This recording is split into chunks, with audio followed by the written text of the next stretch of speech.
السلام علیکم ورحمۃ اللہ وبرکاتہ۔ امید کرتا ہوں کہ آپ تمام حضرات خیر و عافیت سے ہوں گے۔ آج کی اس ویڈیو میں حضرت لوط علیہ السلام کا واقعہ پیش کروں گا، جن کا تذکرہ اللہ پاک نے قرآن کریم کے سورہ اعراف، سورہ ہود، سورہ حج، سورہ شعراء اور سورہ عنکبوت وغیرہ میں کیا ہے۔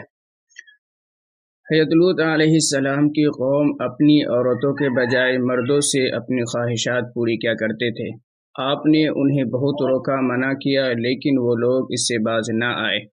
آخر میں ان پر اللہ کا عذاب آ گیا۔ لہٰذا آپ تمام حضرات حضرت لوط علیہ السلام کا واقعہ سماعت فرمائے۔ حضرت ابراہیم علیہ السلام کے زمانے ہی میں اللہ تبارک و تعالیٰ نے ایک دوسری بستی میں حضرت لوط علیہ السلام کو اپنا پیغمبر بنا کر بھیجا۔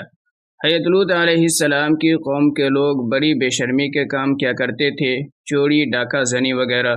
حضرت لوط علیہ السلام نے بار بار سمجھایا کہ تم ایسی بے شرمی کے کام کیوں کرتے ہو جو تم سے پہلے دنیا میں کسی نے نہیں کیے۔ تم عورتوں کو چھوڑ کر لڑکوں سے بے شرمی کی باتیں کرتے ہو۔ ان کی قوم والوں کو اور کوئی جواب نہیں آیا تو کہنے لگے کہ لوط علیہ السلام اور اس کے گھر والوں کو گاؤں سے باہر نکال دو، یہ بہت پاک بنتے ہیں۔ حضرت لوط علیہ السلام نے پھر سمجھایا کہ دیکھو، جو کچھ میں کہتا ہوں تمہاری ہی بھلائی کے لیے کہتا ہوں۔ میں یہ نہیں کہتا کہ جو میں نصیحت کرتا ہوں اس کے بدلے اجرت اور مزدوری دو، اس کا بدلہ تو مجھے وہ ذات دے گا جس نے مجھے پیدا کیا ہے۔ حضرت لوط علیہ السلام کی نصیحت کا ان پر کوئی اثر نہ ہوا اور کہنے لگے کہ اگر تم سچے ہو تو تم جس عذاب سے ہم کو ڈراتے ہو اس عذاب کو ایک دن ہم پر لے آؤ۔ پھر کیا ہوا؟ خدا کا غضب جوش میں آیا۔ اللہ تعالیٰ نے فرشتوں کو لڑکوں کی شکل میں حضرت لوط علیہ السلام کے مکان پر بھیجا۔ حضرت لوط علیہ السلام نے جب لڑکوں کو دیکھا تو بہت غمگین ہوئے کہ یہ لڑکے میرے پاس مہمان بن کر آئے ہیں اور میری قوم کے لوگ ان کو پریشان کریں گے۔ حضرت لوط علیہ السلام کی قوم کے لوگوں نے لڑکوں کو ان کے گھر پر دیکھا تو دوڑتے ہوئے آئے، کیونکہ یہ لوگ پہلے ہی سے برے کام کرتے تھے۔ حضرت لوط علیہ السلام نے قوم سے کہا کہ اے میری قوم، خدا سے ڈرو، میرے مہمانوں کے بارے میں میری عزت خراب نہ کرو۔ تم میری لڑکیوں سے شادی کر لو، کیا تم میں کوئی بھی بھلا منس نہیں ہے؟ وہ لوگ کہنے لگے کہ تم کو معلوم ہے کہ تمہاری بیٹیوں کی ہمیں ضرورت نہیں، جو کچھ ہم چاہتے ہیں وہ تم کو معلوم ہے۔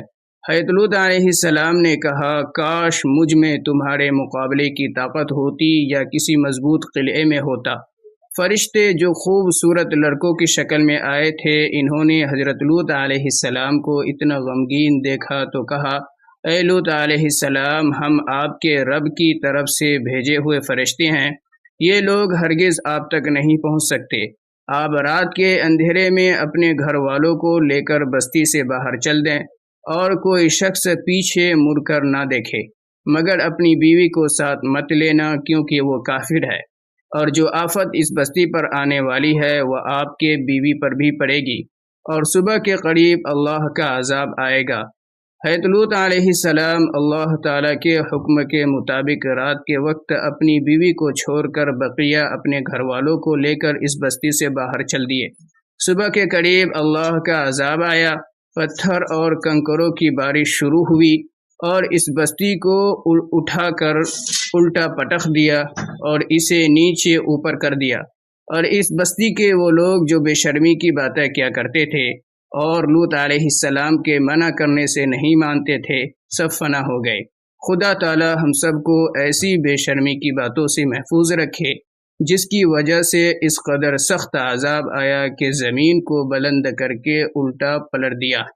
اگر آپ کو میری ویڈیو اچھی لگی ہو تو شیئر، کامنٹ، لائک اور چینل کو سبسکرائب ضرور کریں۔